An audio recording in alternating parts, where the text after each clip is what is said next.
Happy morning class 10। कल हम लोग जहाँ तक फिनिश किए थे उससे आगे हम लोग स्टार्ट करते हैं। कल हम लोग the age of revolution, the liberal revolution of 1813 to 1848 को स्टडी किया था। आज हम लोग पढ़ेंगे कॉन्ट्रीब्यूशन ऑफ रोमांटिस्ट, रोमांटिस्ट का योगदान। The romanticist movement and the national feeling, मतलब रोमांटिस्ट आंदोलन और राष्ट्रीय भावना। The Romantic movement was a cultural movement which emphasized the idea of pride and nationalism. Romantic आंदोलन जो था वो कैसा आंदोलन था? एक कल्चरल मूवमेंट था, कल्चरल आंदोलन था, सांस्कृतिक आंदोलन था, जिसमें गर्व और राष्ट्रीयता की भावना जो है, विचार जो थी, भरी हुई थी। By turning attention to the past, it stirred pride in folk tales, art and poetry, statues and music. अगर हम लोग पास्ट की ओर ध्यान दें, अतीत की ओर ध्यान दें, तो हम पाएंगे कि इसमें लोक कथा, कला और कविता, मूर्ति और संगीत को जो है गर्व के रूप में जो है उभारा गया था। They help to express and shape nationalist feelings. इन्होंने राष्ट्रीय भावनाओं को व्यक्त करने में, उसे शेप देने में मदद की। The romantic movements also emphasized emotions and sentiments instead of reason and intellect. Romantic आंदोलन ने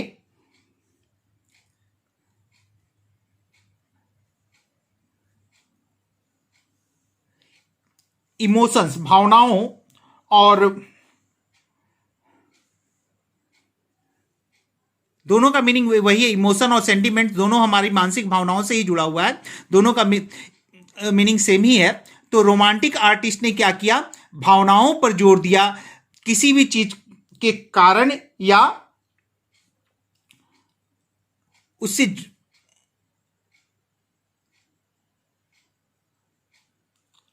किसी भी आंदोलन के कारण के बजाय जो हम लोग ये कह सकते हैं सिंपली कि भावनाओं पर इन्होंने जोर दिया।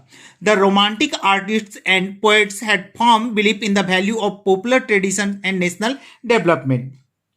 रोमांटिक कलाकार और कवियों को जो है अपनी लोकप्रिय परंपराओं और राष्ट्रीय विकास के मूल्य पर दृढ़ विश्वास था। They created a shared cultural heritage and common cultural past. उन्होंने साझा सांस्कृतिक विरासत और सामान्य सांस्कृतिक अतीत का निर्माण किया।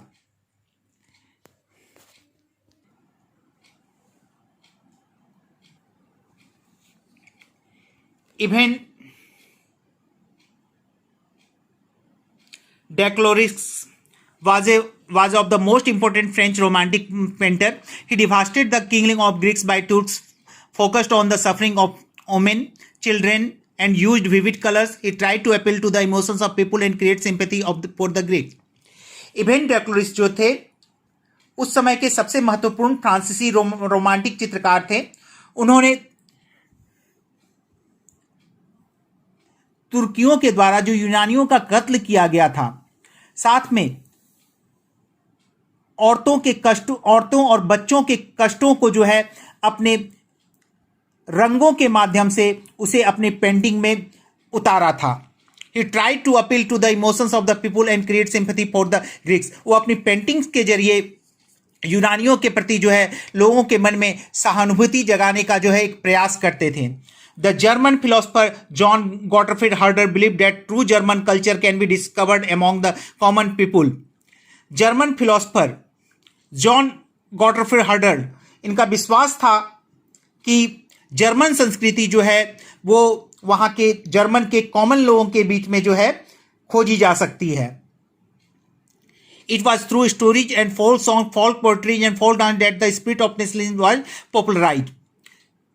लोक गीत, कहानियों, लोक कविताएं, लोक नृत्य के माध्यम से राष्ट्रीयता की भावना जो है लोगों के बीच में पॉपुलर की जा रही थी, लोगों के बीच में उसका प्रचार प्रसार किया जा रहा था. So collecting and recording of folk culture become an important part of the nation building. इस प्रकार से हम लोग देख रहे हैं कि राष्ट्र, किसी भी राष्ट्र को बनाने का एक महत्वपूर्ण हिस्सा जो है लोक संस्कृति का संग्रह और उसका संरक्षण जो है बन गया था. The folklore and folk music can carry the nationalist message to a large audience. लोकगीत और लोक संगीत, ये क्या हो गया था, राष्ट्रवादी संदेश को काफी ज्यादा लोग पहुंचाने का एक माध्यम बन गया था. This is specially true of Poland, और ये खास करके पोलैंड के लिए ये बात जो है सो बिल्कुल सत्य बैठ रही थी. Poland was partition between Prussia, Austria and Russia. Poland का विभाजन जो है प्रूसिया, ऑस्ट्रिया और रसिया के बीच में हो गया था. Although Poland was no longer an independent country but nationalist feeling were kept alive. चूंकि पोलैंड अब जो है एक स्वतंत्र देश नहीं रह गया था, तो भी राष्ट्रीयता की भावना वहां के लोगों में जिंदा थी. थ्रू म्यूजिक एंड लैंग्वेज, किसके माध्यम से, तो वहां के संगीत और भाषा के माध्यम से. Here it is worth mentioning that Karol Kurpinski celebrated the nationalist struggle through operas and music. यहां एक खास देने वाली बात है कि कैरोल कर्स्विंस्की ने राष्ट्रीय संघर्ष को ओपेरा और म्यूजिक के माध्यम से उसको जिंदा रखा और उसका चित्रण करते रहे. The folk dances like polonaise and mazurka became national symbols. लोक नृत्य, पोलोनाइज और माजरूका जैसे लोक नृत्य जो है राष्ट्रीय प्रतीक बन गए थे. Romantic artist gave emphasis on the use of vernacular language in developing nationalist feelings and sentiment. राष्ट्रीय भावनाओं को विकसित करने में रोमांटिक कलाकारों ने स्थानीय भाषाओं के उपयोग पर जोर दिया. After the Russian occupation of parts of Poland, the Russian emphasized the use of Russian language in schools and other places in place of Polish language. जिन हिस्सों पर, पोलैंड के जिन हिस्सों पर रसिया का कब्जा था, उस हिस्से पर कब्जा करने के बाद रशियंस ने स्कूल और अन्य जगहों पर पोलिश भाषा के जगह रशियन भाषा का उपयोग करने पर जोर दिया. It was severely protested but was crushed soon by the Russian army. इसका जो है वहां के लोगों ने जबरदस्त विरोध किया, लेकिन इस आंदोलन को जो है रशियन आर्मी के द्वारा कुचल दिया गया. However, the members of the Kalergi continued to preach in Polish language in all church gathering and celebration. उसके बाद भी जो पादरी समुदाय थे, जो चर्च के लोग सदस्य थे, उन लोगों ने अपना उपदेश जो है चर्च गिरजाघर में जब लोग इकट्ठा होते थे या किसी भी तरह का समारोह में इकट्ठा होते थे, तो उपदेश जो है पॉलिश लैंग्वेज में ही देते थे. As a result they were put into jail, जिसका परिणाम यह हुआ कि उन्हें जेल में डाल दिया गया और एग्जाइल टू साइबेरिया, या तो साइबेरिया में निर्वासित कर दिया गया. साइबेरिया जो है रसिया का वो एरिया है जहां जो काफी ठंडक वाला क्षेत्र है, वहां केवल बर्फ ही बर्फ रहता है. तो मतलब एक जिस तरह से हम लोगों के देश में आज़ादी की लड़ाई में निर्वासित करने के लिए काला पानी की सजा अंडमान में भेज करके दिया जाता था, उसी तरह से यहाँ पे क्या किया जाता था, जो लोग उनकी बातों को नहीं मानते थे, रसिया की बातों को नहीं मानते थे, वैसे लोगों को वो लोग साइबेरिया में भेज देते थे, निकाल. The use of Polish language came to be seen as a symbol of struggle against Russian dominance. Polish भाषा का उपयोग रशियन प्रभुत्व के खिलाफ संघर्ष के तौर पर जो है संघर्ष के संकेत के रूप में देखा जाने लगा. अब हम लोग आएंगे next topic, economic hardship, hunger and popular revolt. आर्थिक कठिनाई, भूख और लोकप्रिय विद्रोह कहिए. सबसे पहले हम लोग देखते हैं 1830 ईयर ऑफ ग्रेट हार्डशिप. 1830 कठिनाइयों वाला वर्ष, महान कठिनाइयों वाला वर्ष. During the first half of the 19th century there was an enormous increase in population of all over Europe. 19वीं शताब्दी के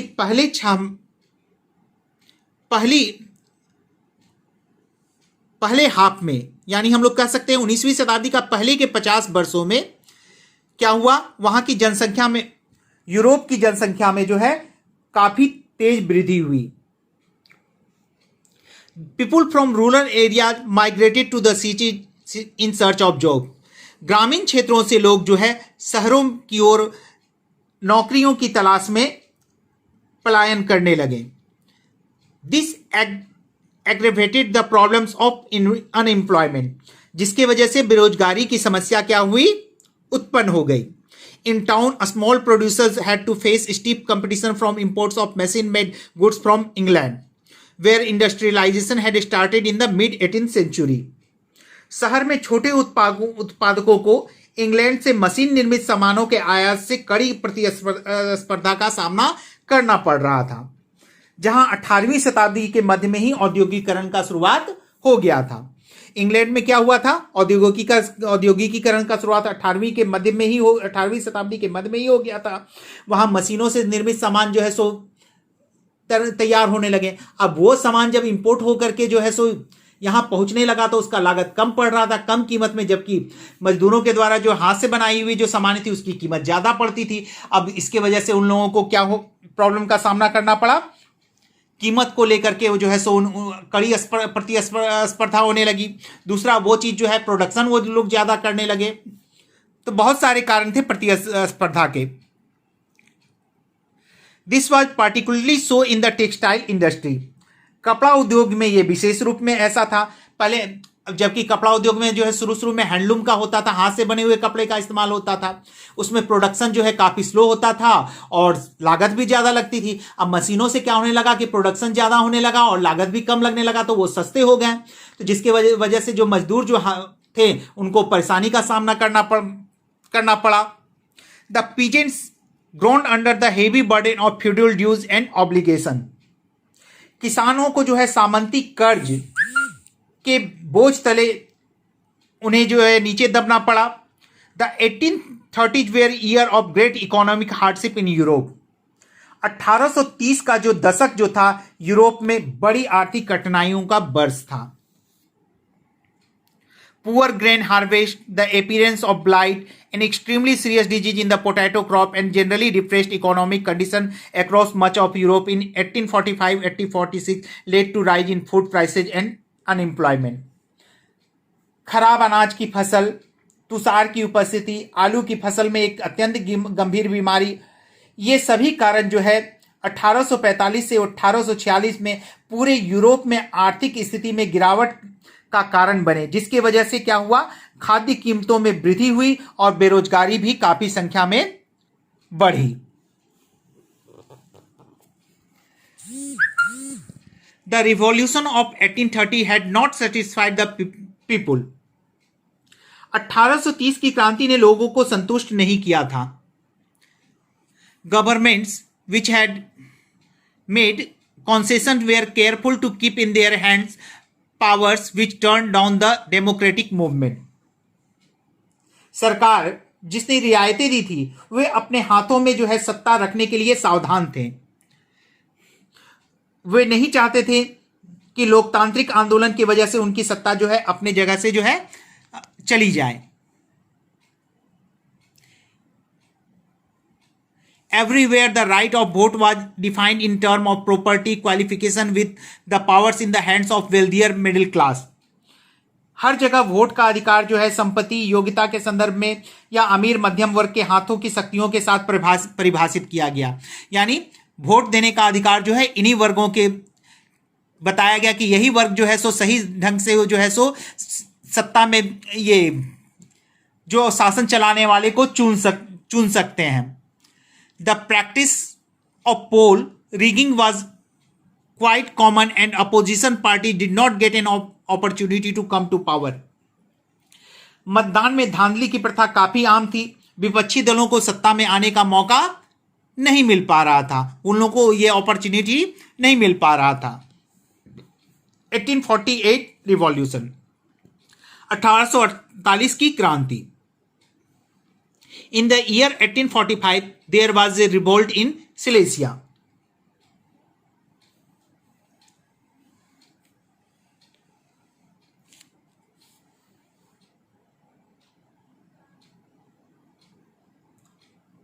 ओह जस्ट मिनट, एक पैरा में ये मैंने मिस कर गया है। हाँ, 1848 revolution. This political and economic condition led to the outbreak of revolution in Europe. इन राजनीतिक और आर्थिक स्थितियों के कारण यूरोप में क्रांतियों का जो है दौर शुरू हो गया. The year 1848 again witnessed another round of revolution. 1848 में फिर से जो है क्रांति का एक नया दौर शुरू हो गया. Food shortages and unemployment brought the population of Paris out in the streets. भोजन की कमी और बेरोजगारी ने पेरिस के लोगों को सड़क पर उतरने के लिए मजबूर कर दिया. Barricades were erected and Louis Philippe was forced to flee. Barricade खड़े किए गए, लुई फिलिप को भागने के लिए मजबूर किया गया. The national assembly proclaimed A Republic, granted voting right to all males above 21 years and granted right to work.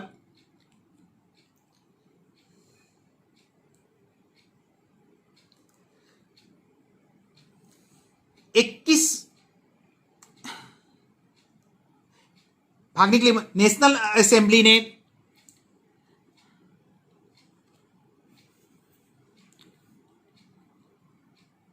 इसे गणतंत्र घोषित किया और 21 वर्ष के ऊपर के सभी पुरुषों को मतदान का अधिकार दिया. साथ में काम करने के अधिकार के साथ उन्हें काम की गारंटी भी दी.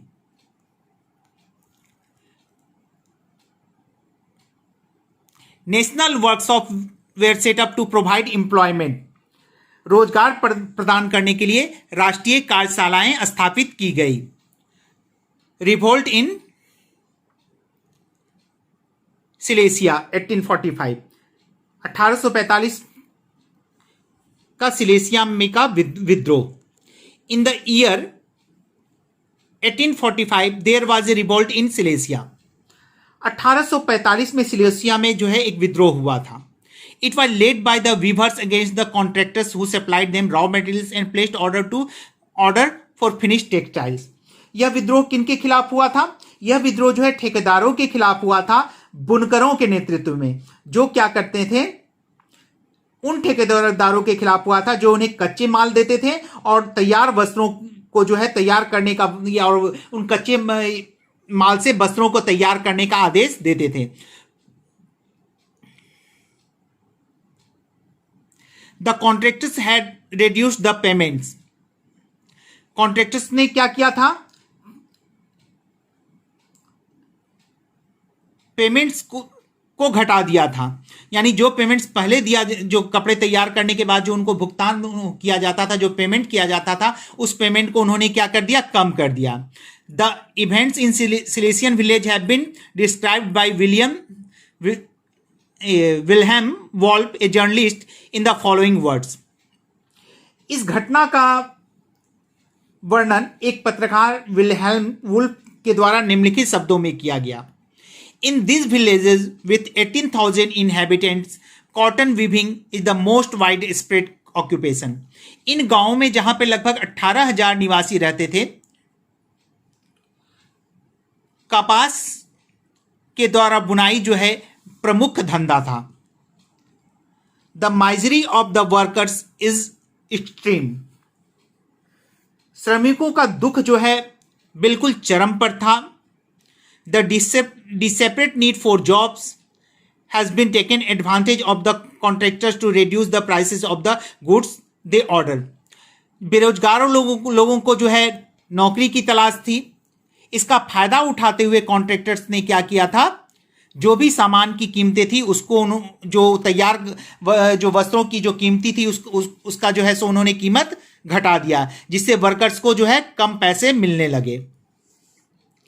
In retaliation, the workers on June 4 at 2 p.m. came out of their houses in large number and marched to the sprawling houses of their contractors, demanding higher wages. प्रतिशोध में श्रमिक जो है 4 जून को दोपहर 2 बजे बड़ी संख्या में अपने घरों से बाहर निकले और अपने ठेकेदारों के घरों की ओर चल पड़े ऊंचे वेतन की मांग में के लिए.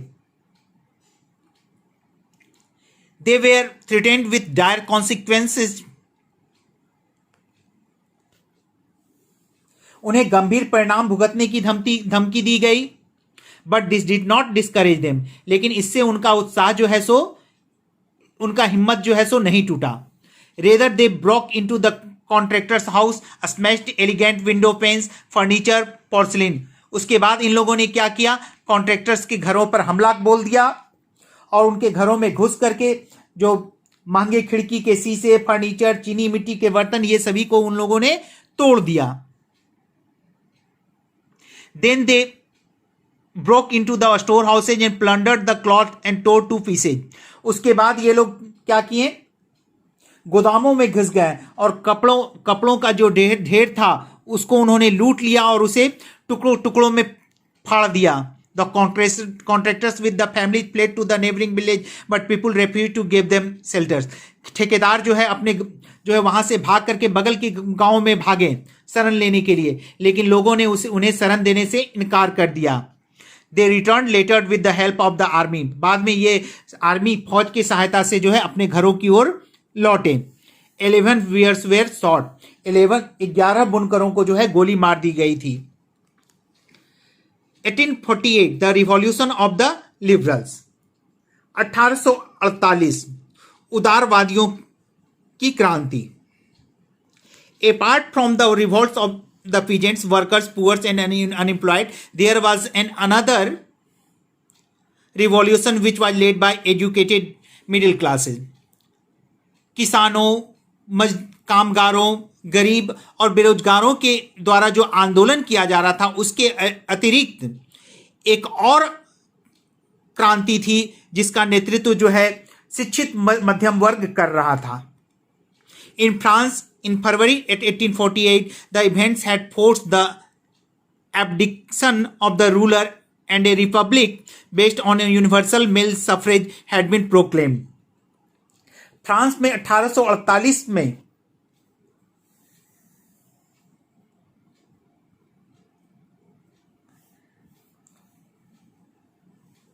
शासक को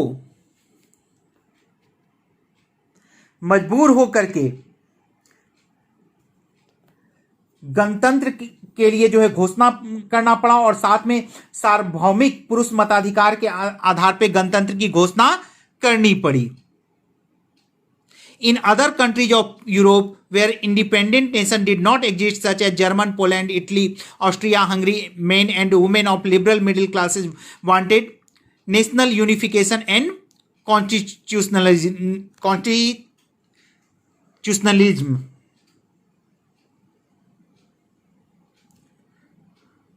यूरोप के अन्य देशों में जैसे Germany, Poland, Italy, Austria, Hungary जैसे ये सभी राष्ट्र जो स्वतंत्र नहीं थे, वहाँ के उदारवादी मध्य वर्ग के पुरुष और महिलाएं जो है वो लोग राष्ट्रीय एकीकरण और संविधान वहाँ का जो है ये चाहते थे कि वहाँ का एक संविधान बने, उसके अनुसार शासन चले।